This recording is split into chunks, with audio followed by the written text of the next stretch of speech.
नमस्कार। आप सभी का स्वागत है किस्से और कहानियों में टेल्स फ्रॉम दी हार्ट। आज हम निर्जला एकादशी कब है, पारण का समय, महत्व, कथा, इन सब के बारे में बात करेंगे और आप सभी को निर्जला एकादशी की हार्दिक शुभकामनाएं और भगवान विष्णु का आशीर्वाद आप सब पर हमेशा बने रहे, ऐसी मेरी शुभकामनाएं। तो चलिए शुरू करते हैं। निर्जला एकादशी तिथि।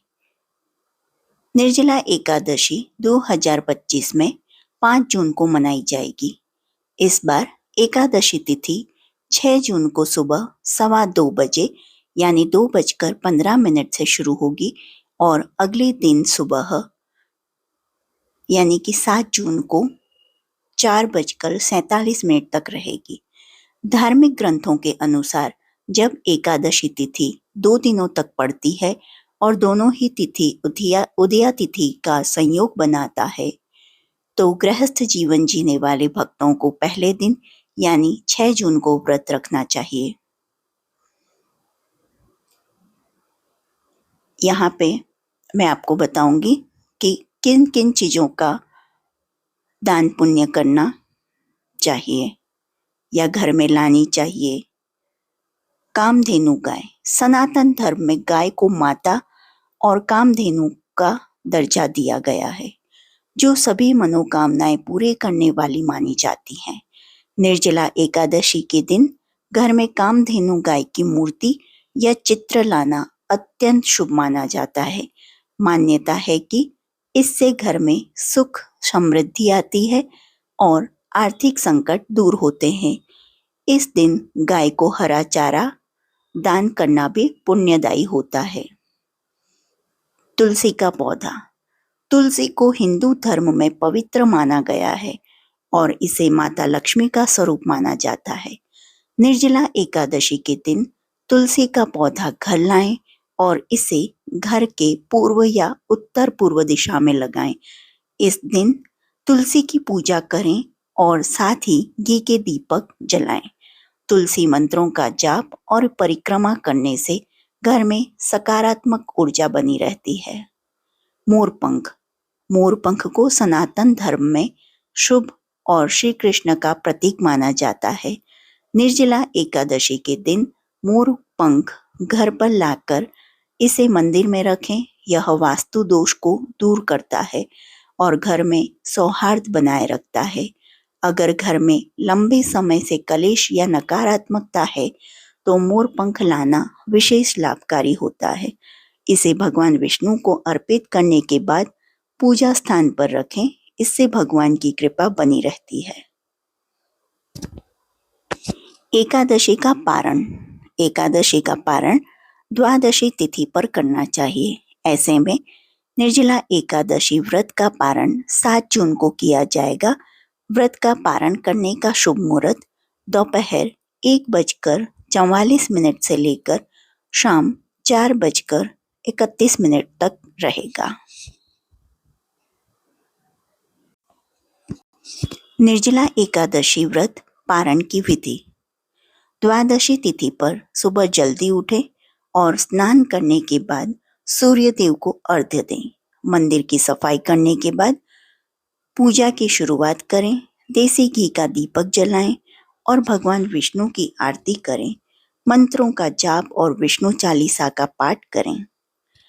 भगवान विष्णु को सात्विक भोजन का भोग लगाएं। प्रभु से जीवन में सुख शांति की प्राप्ति के लिए कामना करें। आखिर में लोगों को प्रसाद का वितरण करें और स्वयं प्रसाद को ग्रहण करें। इन बातों का रखें विशेष ध्यान। आपकी जानकारी के लिए बता दें कि एकादशी व्रत पारण के भोग में सात्विक भोजन को शामिल करना चाहिए। भोग में लहसुन प्याज का प्रयोग न करें। इन चीजों का दान करें। दान न करने निर्जला एकादशी व्रत का पारण अधूरा माना जाता है। तो ऐसे में द्वादशी तिथि पर श्रद्धा अनुसार मंदिर या गरीब लोगों को अन्न, धन और कपड़े समेत आदि चीजों का दान करें। ऐसा माना जाता है कि दान करने से साधक को जीवन में किसी भी चीज की कमी नहीं रहती है। चलिए अब शुरू करते हैं निर्जला एकादशी की व्रत कथा। निर्जला एकादशी ज्येष्ठ माह के शुक्ल पक्ष में पड़ने वाली एकादशी को निर्जला एकादशी के नाम से जाना जाता है। निर्जला एकादशी को भीमसेनी एकादशी भी कहते हैं। निर्जला एकादशी को सभी एकादशी में सबसे अधिक श्रेष्ठ माना जाता है। इस दिन व्रत करने से बाकी सभी एकादशियों का व्रत करने के बराबर फल की प्राप्ति होती है। निर्जला एकादशी व्रत में जल का सेवन नहीं किया जाता है। व्रत के पारण के बाद ही जल का सेवन किया जाता है। इस दिन जल का त्याग करने का नियम है। इस पावन दिन व्रत रखने से सभी तरह के पापों से मुक्ति मिल जाती है और मनोकामनाएं पूरी हो जाती हैं। व्रत की विधि: सुबह जल्दी उठकर स्नान आदि से निवृत्त हो जाएं। इसके बाद घर में मंदिर में दीप प्रज्वलित करें। भगवान विष्णु का गंगा जल से अभिषेक करें। पुष्प और तुलसी दल अर्पित करें। इसके बाद कथा, जाप और आरती करें। भगवान को भोग लगाएं। भगवान विष्णु को भोग में तुलसी को जरूर शामिल करें। इस दिन भगवान का अधिक से अधिक ध्यान करें। निर्जला एकादशी पर जल पीना वर्जित होता है, इसलिए व्रत समाप्ति के बाद ही अगले दिन जल ग्रहण करना चाहिए। इस दिन चावल खाने से बचना चाहिए। इस दिन दान का भी विशेष महत्व है, इसलिए किसी जरूरतमंद और गरीब व्यक्ति को अन्न, जल, वस्त्र आदि दान करना शुभ होता है। व्रत कथा: भीमसेन व्यास जी से कहने लगे कि हे पितामह, भ्राता युधिष्ठिर, माता कुंती, द्रौपदी, अर्जुन, नकुल और सहदेव आदि सब एकादशी का व्रत करने को कहते हैं, परंतु महाराज मैं उनसे कहता हूँ कि भाई मैं भगवान की शक्ति पूजा आदि तो कर सकता हूँ, दान भी दे सकता हूँ, परंतु भोजन के बिना नहीं रह सकता। इस पर व्यास जी कहने लगे कि हे भीमसेन, यदि तुम नरक को बुरा और स्वर्ग को अच्छा समझते हो तो प्रति मास की दोनों एकादशियों को अन्न मत खाया करो। भीम कहने लगे कि हे पितामह, मैं तो पहले ही कह चुका हूँ कि मैं भूख सहन नहीं कर सकता। यदि वर्ष भर में कोई एक ही व्रत हो तो वह मैं रख सकता हूँ, क्योंकि मेरे पेट में वृक नाम वाली अग्नि है, सो मैं भोजन किए बिना नहीं रह सकता। भोजन करने से वह शांत रहती है, इसलिए पूरा उपवास तो क्या, एक समय भी बिना भोजन के रहना कठिन है। अतः आप मुझे ऐसा व्रत बताइए जो वर्ष में केवल एक बार ही करना पड़े और मुझे स्वर्ग की प्राप्ति हो जाए।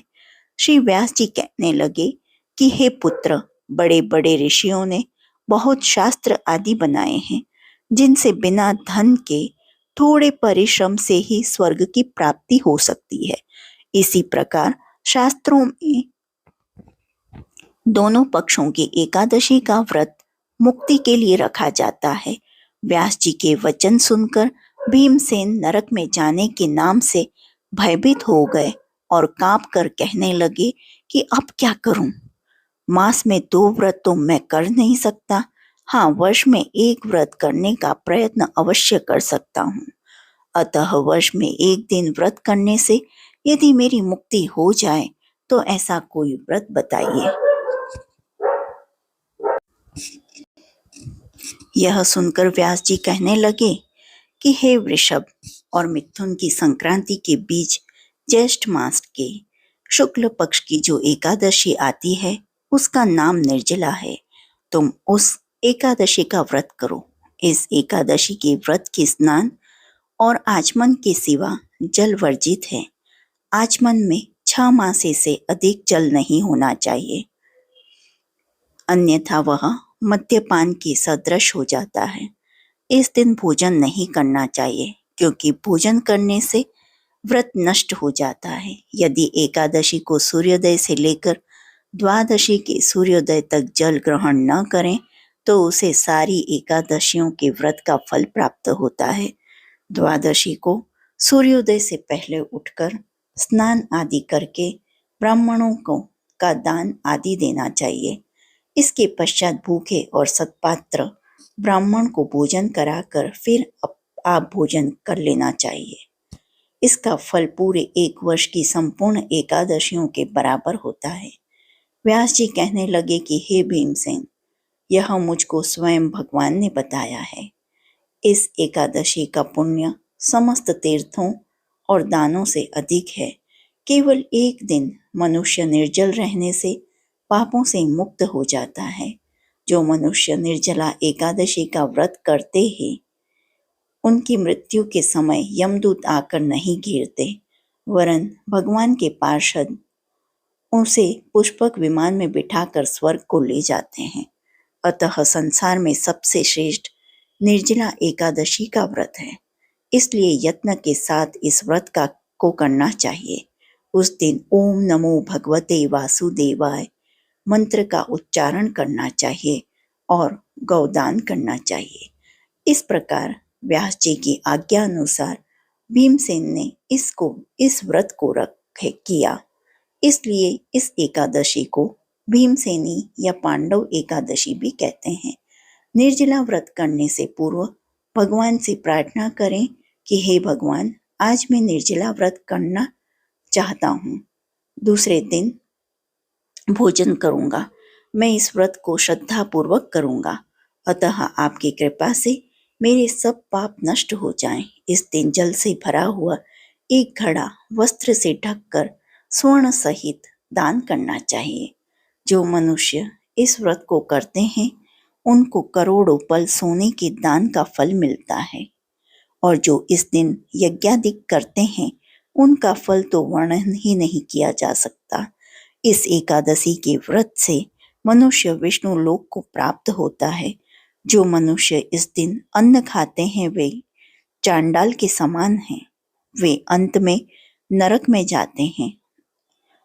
जिसने निर्जला एकादशी का व्रत किया है वह चाहे ब्रह्म हत्यारा हो, मद्यपान करता हो, चोरी की हो या गुरु के साथ द्वेष किया हो, मगर इस व्रत के प्रभाव से स्वर्ग को जाता है।